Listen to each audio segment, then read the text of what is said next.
Formula E car racing కేసులో BRS working president KTR ACP ప్రాసిక్యూషన్కు Telangana governor అనుమతించిన నేపథ్యంలో ఇప్పుడు అధికార కాంగ్రెస్ పార్టీ ఏమి చెబుతుందని కేంద్ర సహాయక మంత్రి బండి సంజయ్ ప్రశ్నించారు.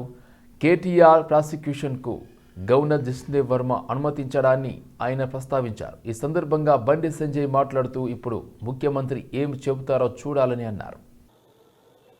ఇప్పుడు ప్రభుత్వం ఎన్నో విమర్శించింది కదా, ఇప్పుడు చెప్పాలి, రాష్ట్ర ముఖ్యమంత్రి సమాధానం చెప్పాలి, ఏం చేస్తారన్నది.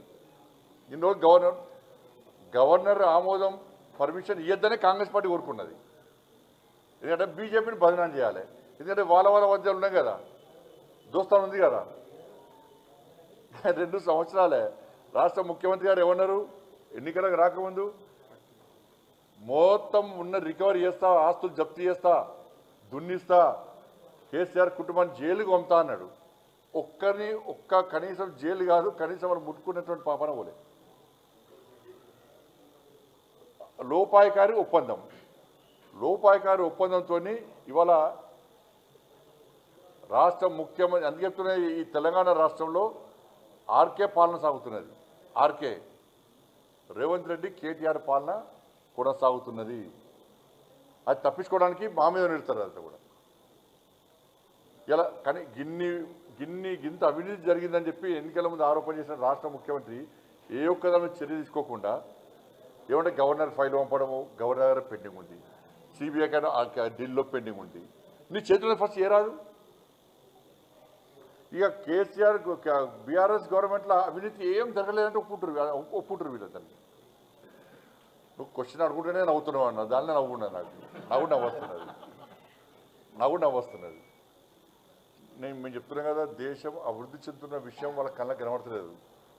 ఈ విమర్శలకు విమర్శలకే పరిమితమైన విపక్ష పార్టీలన్నీ కూడా ప్రతీకారం తప్పు చేసేటోళ్లను, అవినీతికి పాల్పడోళ్లను ఎట్టి బస్లో నరేంద్ర మోడీ గారి ప్రభుత్వము క్షమించదు కూడా.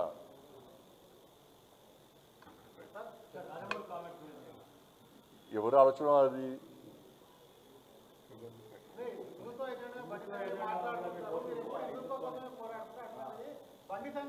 బండి సంజయ్ అభివృద్ధి గురించి మాట్లాడితే అది కళ్ళ కనబడతలేదు. నేను నిన్న మొత్తం అభివృద్ధి గురించే మాట్లాడినా. కానీ మీడియా కానీ సోషల్ మీడియాలో ఏమి ఇచ్చారు, మళ్ళీ హిందుత్వం ఇస్తారు. ఇక మీడియాకి కావాల్సింది సంచలనం. ఫార్ములా ఈ కార్ రేస్ కేసులో బీఆర్ఎస్ వర్కింగ్ ప్రెసిడెంట్ కేటీఆర్ను విచారించేందుకు ఏసీబీకి రాష్ట్ర గవర్నర్ అనుమతి ఇవ్వడంపై ఆయన సోదరి ఎమ్మెల్సీ కల్వకుంట్ల కవిత స్పందించారు. బీజేపీ, కాంగ్రెస్ పార్టీలపై ఆమె తీవ్ర స్థాయిలో విమర్శలు చేశారు. ఇతరులపై కేసులు పెట్టడం తప్ప బీజేపీకి మరో పని లేదని ఆమె ఎద్దేవా చేశారు. ఈ సందర్భంగా కవిత మాట్లాడుతూ రాష్ట్రంలో కాంగ్రెస్ ప్రభుత్వం సంక్షేమ పథకాలను అమలు చేయడంలో పూర్తిగా విఫలమైందని ఆరోపించారు. ఈ వైఫల్యం కారణంగా బస్తీల్లో ప్రజల ముఖం చూసే ధైర్యం కూడా కాంగ్రెస్ నేతలకు లేదని విమర్శించారు. అందుకే ప్రజల దృష్టిని మరల్చేందుకు ప్రతిపక్ష నేతలపై కుట్రపూరితంగా కేసులు పెడుతున్నారని ఆమె మండిపడ్డారు. దేశంలో ప్రస్తుతం కుట్రపూరిత రాజకీయాలు నడుస్తున్నాయని, అందుకు తెలంగాణలోని అనేక ఉదాహరణలు ఉన్నాయని కవిత అన్నారు. అయితే ప్రజలు అన్ని గమనిస్తున్నారని, దేశంలో చట్టం, న్యాయం ఉన్నాయని గుర్తు చేశారు. ఈ రాజకీయ కుట్రలను ప్రజలు తిప్పికొడతారని ఆమె ధీమా వ్యక్తం చేశారు. తాము నెంబర్ 1 అయితే మిగతా వాళ్ళంతా 2, 3, 4 స్థానాల్లోనే ఉంటారని ఆమె వ్యాఖ్యానించారు. రేషన్ కార్డులు ఇవ్వలేదు కేసీఆర్ గారు అని చెప్పి మీరు అధికారంలోకి వచ్చిరు. మరి మీరెందుకు ఇస్తలేరు రేషన్ కార్డులు? మీరెందుకు ఓపెన్ చేస్తలేరు పోర్టళ్ళు? సో మభ్య పెట్టడం ప్రజలను మానేసి ప్రజలకు దయచేసి పనిచేసి పెట్టాలని నేను కోరుతా ఉన్నా. షేర్లింగంపల్లి నియోజకవర్గం అంటే పేరు పెద్ద, పైన పటారం లోన లొటారం అన్నట్టుంది. ఒక పక్క అంతా వెలుగులు జిలుగులు ఉన్నాయి, ఇంకొక పక్క మాత్రం చాలా దారుణమైన కండిషన్స్ ఉన్నాయి. ఇప్పుడు మేము చూసి వచ్చినటువంటి శ్మశాన వాటిక నుండి పాములు పోయి స్థానికుల ఇళ్లలోకి పోతున్నాయి. మరి ఎట్లా ఉండాలి ప్రజలు అన్నది కూడా కొంచెం మానవతా దృక్కోణంతో ఆలోచించి మున్సిపల్ అధికారులు తక్షణమే రావాలి. చెత్త తీయడానికి కూడా 100-200 రూపాయలు తీసుకుంటున్నారని చెప్తా ఉన్నారు. ఇది మీకు కరెక్ట్ కాదు. హైదరాబాద్ అంటే అంతర్జాతీయ స్థాయిలో పేరున్న నగరం. ఈ నగరం బాగుండాలంటే నగర ప్రజలు బాగుండాలన్న విషయాన్ని దయచేసి గుర్తుపెట్టుకొని షేర్లింగంపల్లి ఎమ్మెల్యే గారు ఈ సమస్యల మీద దృష్టి పెట్టాలి, ముఖ్యమంత్రి గారు దృష్టి పెట్టాలి. అన్నిటికన్నా ముఖ్యం కార్పొరేటర్ గారు వచ్చి ఫస్ట్ ఈ గల్లీ చూసినట్టయితే సమస్య పరిష్కారానికి ముందు ఉంటుంది. తెలంగాణ జాగృతి తరఫున మేము ఈ బస్తీవాసులతో నిలబడతాం. వారికి ఉన్న సమస్యలు మేము వారి పక్షాన మున్సిపల్ ఆఫీసులకు ఒక్కసారి బదులు 10 సార్లు తిరుగుతాం. కానీ ఈ సమస్యలు పరిష్కరించేటటువంటి ప్రయత్నం మేమందరం కూడా చేస్తాం. Thank you. జై తెలంగాణ.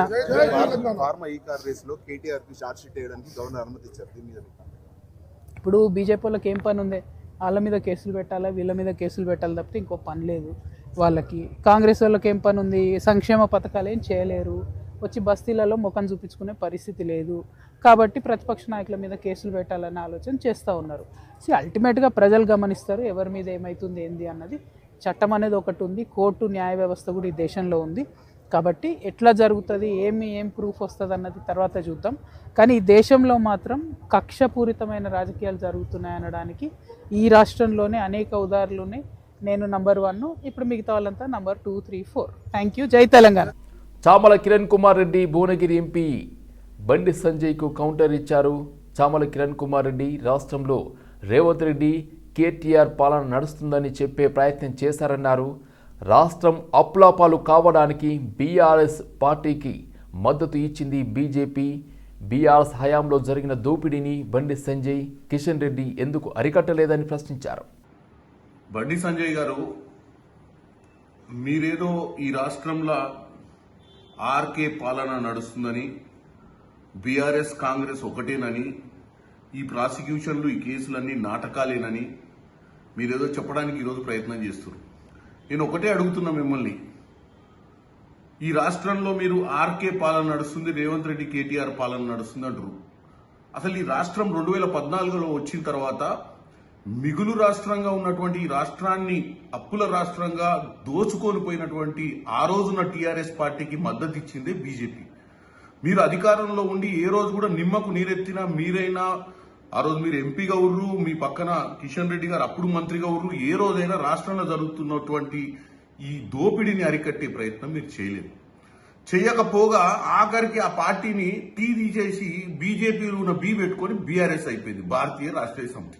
మీరు నడిపిరు 10 సంవత్సరాలు ఈ రాష్ట్రాన్ని దోచుకోనికి 2 పార్టీలు కలిసి సంసారం చేసిన ఈ రాష్ట్రంలో. దోచుకున్నప్పుడు నిమ్మకు నీరెత్తినట్టుకురు. మరి మేము అనుకోవాల్సింది ఏంటి? వాళ్ళు దోచుకున్న దాంట్లో మీకు భాగస్వామ్యం ఇచ్చిరనా? ఈ రోజు కూడా ఒకటే చెప్తున్నాం మీకు, ఈ రోజు కేటీఆర్ గారి మీద గవర్నర్ గారు ప్రాసిక్యూషన్ ఇచ్చారు. అది 100 రోజుల తర్వాత ఇచ్చారు గవర్నర్ గారు. సరే, దానికి మేము గవర్నర్ గారిని మేము డెఫినెట్ గా అభినందిస్తున్నాం, ఎందుకంటే వారు మాకు అట్లీస్ట్ ప్రాసిక్యూషన్ కన్నా ఇచ్చారు. కానీ ఈ కేసుని ఏసీబీ ఛార్జ్ షీట్ ఫైల్ చేయాలంటే ఐఏఎస్ అరవింద్ కుమార్ మీద కూడా మనకు ప్రాసిక్యూషన్ ఇవ్వాల్సిన అవసరం ఉంది. దీని విషయంలోనే ఆల్రెడీ డిఓపిటికి రాష్ట్ర ప్రభుత్వం లేఖ రాసింది, అరవింద్ కుమార్ ని ఎట్టి పరిస్థితుల్లో ఇంటరాగేట్ చేయాలని, వాస్తవాలు తెలుసుకోవాలని. కానీ బీజేపీ ఏం చేస్తుంది ఇప్పుడు? మళ్ళీ కావాలని చెప్పి ఈ యొక్క గవర్నర్ మీద ఒత్తిడి తీసుకొచ్చే ప్రయత్నం ఇప్పటిదాకా చేసిరు. ఇప్పుడు కేటీఆర్ మీద ప్రాసిక్యూషన్ అనుమతించిన తర్వాత అరవింద్ కుమార్ ని దీంట్లో చేర్చడానికి, ఆయన మీద డిఓపిటి వాళ్ళు పర్మిషన్ ఇవ్వడానికి కూడా ఆపే ప్రయత్నం చేస్తున్నారు. ఎందుకు చేస్తున్నారు? కేటీఆర్ కి ఇండైరెక్ట్ గా మద్దతు ఇస్తుంది బీజేపీ. ఇకపోతే కేటీఆర్ గారు ఇది లొట్టపీస్ కేసు, ఆ కేసు ఏం బిక్కుటో పీక్కోమని చెప్పిండు కదా, మా ఇంటికి బిక్కునే పరిస్థితి కూడా లేదు మీరని ఇప్పుడు కేసు కట్టినాం. మరి కేటీఆర్ గారు కూడా దీనికి సమాధానం చెప్పాలి. ఎందుకంటే ఉట్టిగానే ఇప్పుడు కక్ష సాధింపు చర్యలు, కేటీఆర్ లాంటి హైదరాబాద్ సిటీని గ్లోబల్ సిటీగా మారుస్తుంటే కేటీఆర్ ని ఇరుకున పెడుతున్నారని చెప్పి హరీష్ రావు గారు అంటారు. నేను ఒక్కటే చెప్పాలనుకుంటున్నా బీఆర్ఎస్ పార్టీ వాళ్ళకు, ఈ రోజు కేటీఆర్ నిజంగానే తప్పు చేయకపోతే ఈ రోజు ఏదైతే ఎంక్వైరీ జరుగుతుందో దానికి సహకరించాలి.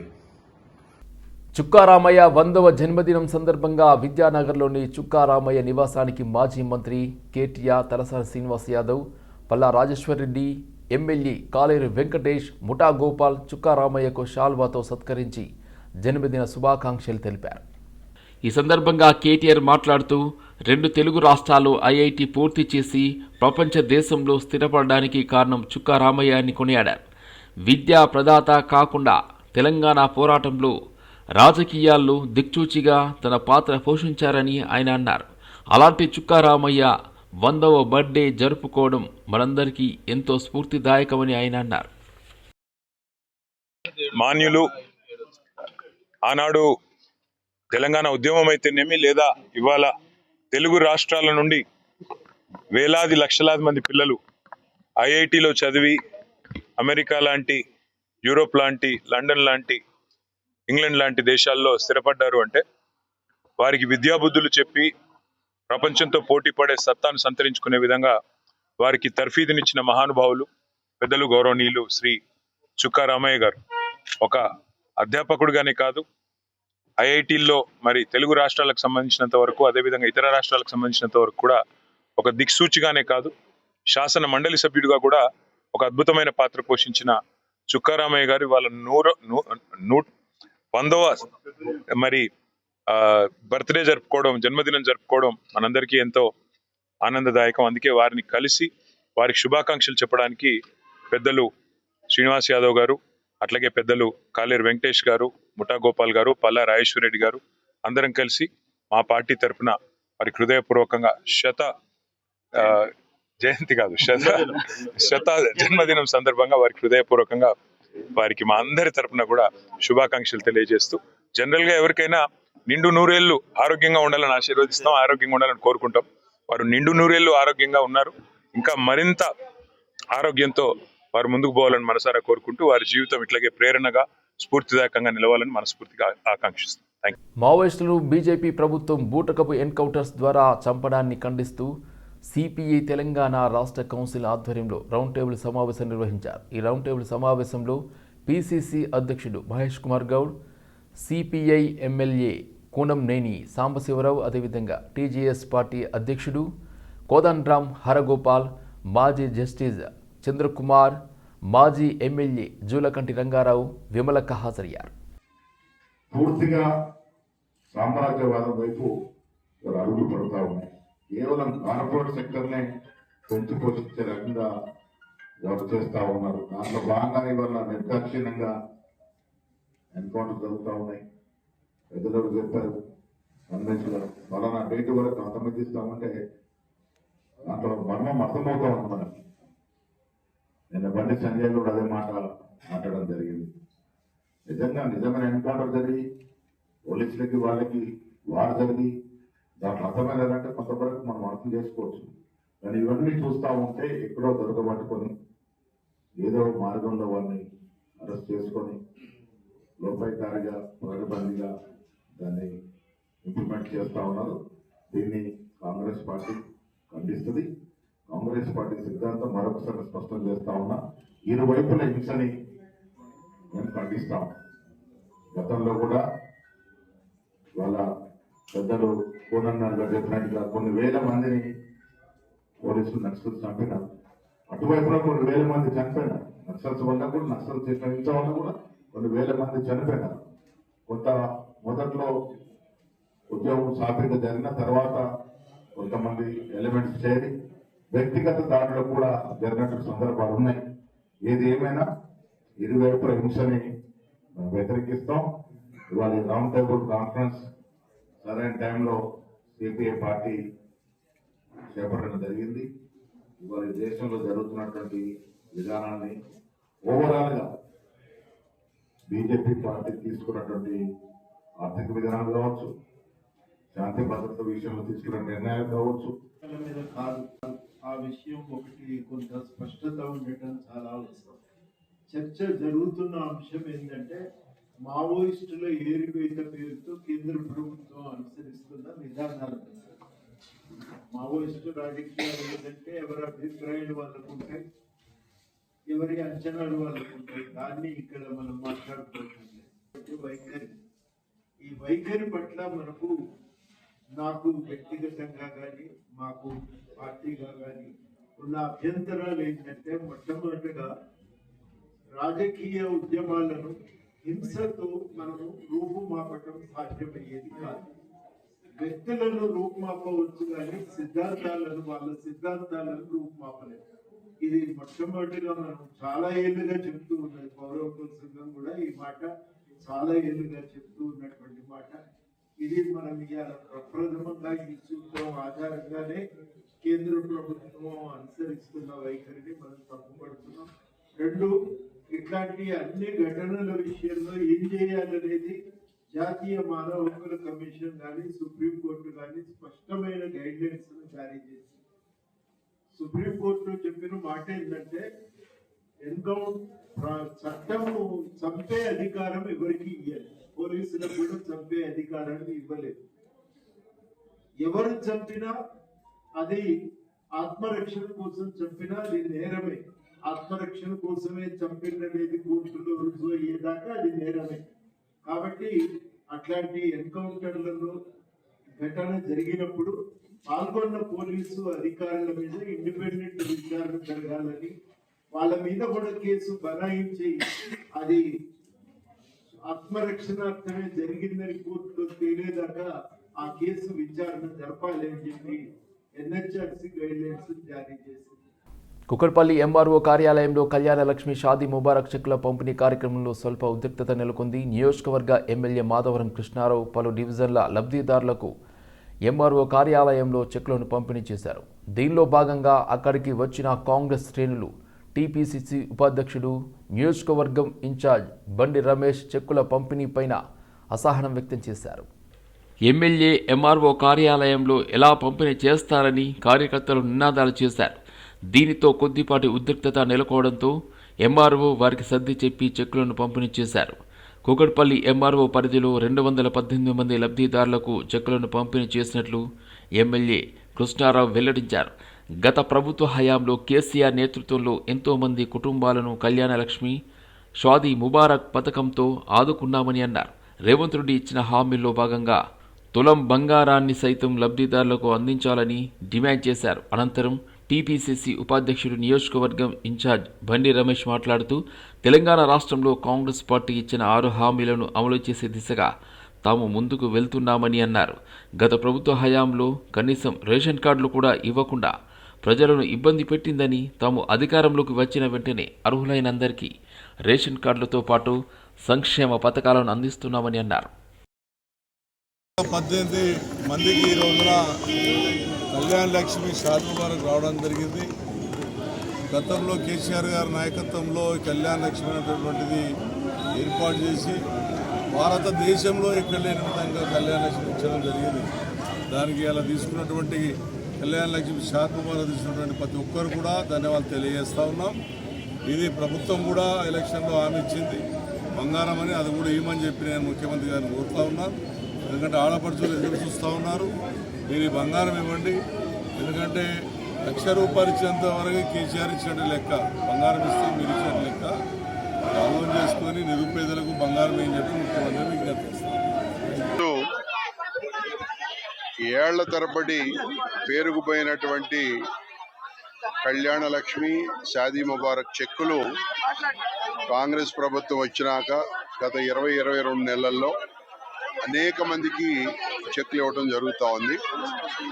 అందులో భాగంగా ఇవాళ మన కేపీహెచ్పి డివిజన్ కుకట్పల్లి మండల పరిధిలో దగ్గర 214 మందికి చెక్కులు వచ్చాయి. మేము అడిగేది ఒకటే, చెక్కులు ఇస్తున్నది రేవంత్ రెడ్డి గారు, కాంగ్రెస్ ప్రభుత్వం. కనీసం ఇక్కడ ఉన్న ప్రభుత్వ అధికారులు కానీ, సోయలేని ఎమ్మెల్యే కానీ కనీసం ముఖ్యమంత్రి గారు ఫోటో పెట్టుకోవాలి, డిప్యూటీ ముఖ్యమంత్రి గారు ఉన్నారు, వాళ్ళకి మినిమం గౌరవం ఇవ్వాలి అనే ఆలోచన కూడా లేకుండా, ఎంత గెలిచినా ఎమ్మెల్యేనే కానీ వచ్చాడు, ఒక పద్ధతి లేదు, పాడు లేదు, రావటం ఏదో అడావుడిగా లోనికి వెళ్ళిపోయి, మరి ప్రజల పక్షాన ఉండే మనిషి అయితే ప్రజల్లో ఉండి వచ్చిన అందరికీ కూడా చెక్కులు ఇచ్చి వెళ్ళాలి ఆయన ధర్మంగా అయితే. మరి ఏదో ముసుగులో వచ్చినట్టు ముసుగు వీరులాగా వచ్చి ఒక 2 చెక్కులు లోనికి వెళ్ళి ఎమ్మెల్యేను ఆయన ఇచ్చేసి ఎంఆర్ఓ కలిపి మేము చెక్కులు ఇచ్చామంటే అది ఎంత మట్టికి సబబు అని చెప్పి అడుగుతా ఉన్నాం. ఇంకోటి, ఈ ప్రభుత్వ అధికారులకు కూడా మేము ఇచ్చే కాషన్ ఏంటంటే, తప్పకుండా రేపు రాబోయే రోజుల్లో ప్రోటోకాల్ మెయింటైన్ చేయండి. ప్రతి పార్టీకి, ప్రతి ప్రభుత్వానికి ఒక ప్రోటోకాల్ ఉంటుంది. ప్రోటోకాల్ పద్ధతి లేకపోతే మాత్రం సహించేది లేదు. అవసరమైతే సీఎం గారి దగ్గరికి వెళ్ళి కంప్లైంట్ చేసి వీళ్ళని సస్పెండ్ చేయించడానికి కూడా వెనకాడబోమని చెప్పి తెలియజేస్తా ఉన్నాం. ఏదేమైనా మరి ఇవాళ కాంగ్రెస్ పార్టీ ఆధ్వర్యంలో రేవంత్ రెడ్డి గారి నాయకత్వంలో ఉన్నటువంటి కాంగ్రెస్ ప్రభుత్వం పేదల ప్రజలకు అండగా ఉంటూ ఏదైతే ఎలక్షన్ల ముందు మేము హామీ ఇచ్చామో 6 హామీలు అమలు చేసే విధంగా అడుగులు వేస్తా ఉన్నాం. ఇవాళ దేశంలోని ఎక్కడ 10 ఏళ్ళు వీళ్ళు నానబెట్టినటువంటి రేషన్ కార్డు ఒక్కడికి కూడా లేదు. మేము వచ్చి ఈ 20 నెలల్లోనే అనేక మందికి రేషన్ కార్డులు ఇవ్వడం జరిగింది. స్వర్గీయ భారతరత్న ఐరన్ లేడీ ఇందిరాగాంధీ జయంతి సందర్భంగా సోనియా గాంధీ మరియు ప్రియాంక గాంధీ ఆలోచనలతో ప్రియదర్శిని ఉడాన్ యోజన కార్యక్రమం ద్వారా శానిటరీ నాప్కిన్స్ని పంపిణీ చేయడం జరిగింది. ఆల్ ఇండియా మహిళా కాంగ్రెస్ అధ్యక్షురాలు అల్కలంబా మరియు రాష్ట్ర అధ్యక్షురాలు మొగిలి సునీతారావు ఆదేశాల మేరకు ప్రియదర్శిని ఉడాన్ యోజన కార్యక్రమం నిర్వహించారు. ప్రియదర్శిని ఉడాన్ యోజన కార్యక్రమం ద్వారా 200 మంది ఆడపిల్లలకి శానిటరీ నాప్కిన్ను ఉచితంగా పంపిణీ చేస్తూ వారికి ఆరోగ్యం పట్ల అవేర్నెస్ని కల్పిస్తూ కార్యక్రమం నిర్వహించడం జరిగింది. ఈ సందర్భంగా ఖైరతాబాద్ జిల్లా మహిళా కాంగ్రెస్ అధ్యక్షురాలు శంభుల ఉషశ్రీ శ్రీకాంత్ గౌడ్ మాట్లాడుతూ విద్యార్థినులకు వ్యక్తిగత పరిశుభ్రత లక్ష్యంగా విద్యార్థినులకు ఆరోగ్య సమస్యల పట్ల అవగాహన కల్పిస్తూ శానిటరీ నాప్కిన్లను ప్రతి నెల అందించడం జరుగుతుందని అన్నారు. రాహుల్ గాంధీ, సోనియా గాంధీ మారుమూల పల్లెల్లో గ్రామంలో ఉండే వాళ్ళకి మన నెలసరి ఇబ్బందుల గురించి అంత అవేర్నెస్ లేదు. కాబట్టి ఆడపిల్లలకి నెలసరి ఇబ్బందులను తెలియజేస్తూ ఇంతకుముందు క్లాత్ వాడేవారు. దాంతో వచ్చే దేశవ్యాప్తంగా కూడా అన్ని రాష్ట్రాలలో కూడా మేము ఈ యొక్క కార్యక్రమాన్ని చేస్తున్నాము. అయితే ఈ సందర్భంగా రాహుల్ గాంధీ ఆలోచన, ప్రియాంక గాంధీ, సోనియా గాంధీ గారి ఆలోచన ఏంటంటే మా యొక్క మహిళలకి ఏదైతే ఇబ్బంది కాకుండా అవసరం ఉన్న ఈ శానిటరీ నాప్కిన్స్ అనేవి డిస్ట్రిబ్యూట్ చేయడానికి, ఫ్రీ డిస్ట్రిబ్యూట్ చేయడానికి, అలాగే ఒక 200 మెంబర్స్ మేము స్కూల్ పిల్లల్ని ఎంచుకున్నాం. ఎందుకంటే ఇప్పుడు మీకు ఇప్పుడే స్టార్టింగ్ ఉన్న దశలో మీకు అవేర్నెస్ తెస్తే మీరు ఫ్యూచర్లో మీ ఆరోగ్యం పట్ల మీరు కేర్ తీసుకుంటారు. కాబట్టి మా యొక్క ఆలోచన, వారి ఆలోచన ఈ విధంగా ఉంది. కాబట్టి ఈ స్కూల్ పిల్లలు మేము ఒక 200 మెంబర్స్ని అడాప్ట్ చేసుకున్నాము. అందులో మీ స్కూల్ పిల్లలు కూడా ఒక 70 మెంబర్స్ ఉన్నారు. అయితే ఈరోజు ఈ ఇందిరాగాంధీ గారి జయంతి సందర్భంగా ఈ కార్యక్రమం స్టార్ట్ చేస్తూ ఇకపై రాబోయే సంవత్సరం కాలం పాటు కూడా మేము యొక్క శానిటరీ నాప్కిన్స్ అనేవి మేము ఫ్రీగా డిస్ట్రిబ్యూట్ చేస్తాం. అలాగే ఈ యొక్క మహిళా కాంగ్రెస్ అంటే నేను ఒక జిల్లా అధ్యక్షురాలని, రాష్ట్ర అధ్యక్షురాలు సుందరరావు గారు ఉన్నారు. అలాగే ఆల్ ఇండియా మహిళా కాంగ్రెస్ అధ్యక్షురాలు అల్కలంబ గారు. అయితే వారు అక్కడి నుంచి రాహుల్ గాంధీ గారి ఆలోచనను తీసుకొని వారు అక్కడి నుంచి మా యొక్క మహిళలకి అక్కడ అవేర్నెస్ తెస్తూ వాళ్ళు ఒక వెండింగ్ మిషన్ని ఫ్రీగా ఇచ్చి వాళ్ళకి ఏమంటారు ఆర్థికంగా సహాయం అందించే విధంగా అందరు మహిళలే తయారు చేశారనమాట. ఇది ఒక వెండింగ్ మిషన్, ఒక ఫ్యాక్టరీ లాగా పెట్టుకొని. అల్వాల్ సర్కిల్, ఓల్డ్ అల్వాల్ అంబేద్కర్ నగర్లో ఆల్ ఇండియా అంబేద్కర్ యోజన సంఘం మరియు వజ్రా ఎంక్లేవ్ మధ్య నెలకొన్న స్థల వివాదంపై హైడ్రాకు ఫిర్యాదు చేయడంతో హైడ్రా అధికారులు కంచె వేయడానికి వచ్చారు. దీంతో అంబేద్కర్ నగర్ కాలనీ వాసులు వారిని అడ్డుకోవడం జరిగింది. మధ్యాహ్నం 3 గంటలకు హైడ్రా కార్యాలయంలో కమిషనర్ రంగనాథ్ సమక్షంలో పరిష్కరించే మార్గం ఉన్నదని ఆల్ ఇండియా అంబేద్కర్ యువజన సంఘం సభ్యులు తెలిపారు. 30 ఏళ్ల కిందట భూమి యజమాని హరినాథరావు 2000 పైచిలుకు గజాల స్థలమును పార్కు కోసం ఇచ్చారని, 1986లో భవనం కోసం పిల్లర్లు కూడా వేశామని, అప్పుడు లేని ఈ స్థలం తగాదా ఇప్పుడు ఎందుకు వచ్చిందని హైడ్రా సిబ్బందిని నిలదీయడం జరిగిందన్నారు. అంబేద్కర్ కాలనీ వాసులు మూకుమ్మడిగా నిరసన వ్యక్తం చేశారు. ఇటీవలనే ఎన్నికైన వజ్రా ఎంక్లేవ్ కాలనీ నూతన కమిటీ వాళ్ళు ఈ స్థలంను కబ్జా చేయాలని చూస్తున్నారని వారు ఆరోపించారు. ఈ కార్యక్రమంలో సిఎల్ యాదగిరి, యాదలయ్య, నాగమయ్య, ఢిల్లీ రమేష్, శంకర్, రాజయ్య, ఆనంద్, రామకృష్ణ, ఎల్లమయ్య, గురేమియా, హంజద్ ఖాన్ మహిళలు పాల్గొన్నారు. ఇక్కడ కూడా ఈ ప్రాంతంలో మీరు చూస్తున్నారు అంతా ఓపెన్ ప్లేసే ఉంది. మేము ఎవరిది ఒక దగ్గర ఒక ఇంచు జాగా కూడా మేము ఆక్యుపై చేసుకోలేదు. యథావిధిగా ఉన్నది. రేపు కోర్టు ఏ విధంగా ఇస్తే ఆ విధంగా చేసుకోవడానికి మేము సిద్ధంగా ఉన్నామనేసి తెలియజేస్తూ ఉన్నాం. కావున దయచేసి ఇప్పటికైనా మాతో చర్చలు జరపడానికి వస్తే ఇద్దరం అమికేబుల్గా కూర్చొని మాట్లాడి దీన్ని సెటిల్మెంట్ చేసుకోవచ్చు అనేసి తెలియజేస్తూ ఉన్నాం. ఎందుకంటే మీరు పార్క్ అంటున్నారు కాబట్టి మీరు పార్క్ కూడా ప్రజలకు ఉపయోగపడేదే. రేపు అంబేద్కర్ యువజన సంఘం హాలు కట్టినా కానీ ప్రజలకు ఉపయోగపడేదే. అందులో మరి ఎంతోమంది పేదలకు న్యాయం జరుగుతుంది. స్త్రీలకు కుట్టు పరిశ్రమ, యువకులకు ట్యూషన్లు, మరి అనేక విధాలుగా ఈ యొక్క ల్యాండ్ను ఉపయోగించుకోవచ్చు. కాబట్టి ఆల్రెడీ ఇప్పటికే 10 లక్షలు శాంక్షన్ అయి ఉన్నాయి కమిటీ హాల్ కోసము. దీని మీద మీరు ఎలాంటి ప్రెషర్ తేవద్దు అనేసి వాళ్ళకి తెలియజేస్తూ ఉన్నాము. మీరు వచ్చి కూర్చొని మాట్లాడితే మేము కూడా మాట్లాడడానికి సిద్ధంగా ఉన్నామని తెలియజేస్తాం. రోజున దాదాపు ఉదయం 8 గంటల టైంలో హైదరాబాద్లో ఇక్కడ వచ్చి మా అంబేద్కర్ నగర్ కాలనీలో దాదాపు మొత్తం వాళ్ళ పోలీస్ బందోబస్తు తోటి ఇక్కడ ఇచ్చేశారు. మరి అదేవిధంగా మేము దాదాపు 1996లో దీన్ని అరుణాథ్ గారు ఏదైతే జీపీఏ హోల్డర్ ఉన్నారో మా ఆల్ ఇండియా అంబేద్కర్ యువజన సంఘానికి మరి కేటాయించడం అయింది. దాదాపు 3111 గజాల స్థలాన్ని అక్కడి నుంచి దాదాపు అంబేద్కర్ స్టాచ్యూ నుంచి యువతలకి దాదాపు 30 ఫీట్ల రోడ్డు అక్కడ ప్లాట్లు చేసిండు. కాబట్టి మేము ఏమైతే భూస్వాములు ఉన్నారో మరి ఆ భూస్వాములతోటి మేము పోయి మాట్లాడి, అయ్యా మాది అంబేద్కర్ నగర్ కాలనీ 30 ఫీట్ల రోడ్డు, మరి మీ వజ్రా కాలనీ వాళ్ళు ప్లాట్లు చేసారు, 15 ఫీట్ల రోడ్డు వదిలి మరి చేయాలి కదా అంటే ఆల్రెడీ ప్లాట్లు చేసిండు. ఆ ప్లాట్ల బదులు 15 ఫీట్ల స్థలాన్ని ఇక్కడ ఉన్న స్థలంలో ఇచ్చేసిండు. మరి ఏదైతే దాదాపు 9-11 ప్లాట్లు ఉన్నాయో ఆ ప్లాట్ల కూలగొడితే వాళ్ళు నష్టపోతారని అప్పటి భూస్వామి ఎవరైతే జీపీ అరుణాథ్ గారు వాళ్ళ సమక్షంలో మాట్లాడి మా అంబేద్కర్ యువజన సంఘం తరఫున మరి మా అప్పటి ప్రెసిడెంట్ జనరల్ సెక్రటరీ వాళ్ళ ద్వారా జీపే చేసి చేయించారు. మరి అదేవిధంగా మేము గద్దరన్నను పట్టుకొని మరి ఏదైతే జీపే చేశాడో దాన్ని వాల్యుయేషన్ చేయించాము. మేడ్చల్ కోర్టులో దీన్ని ఏదైతే గిఫ్ట్ డీడీ ఉన్నదో దాన్ని వాల్యుయేషన్ కూడా చేయించాము.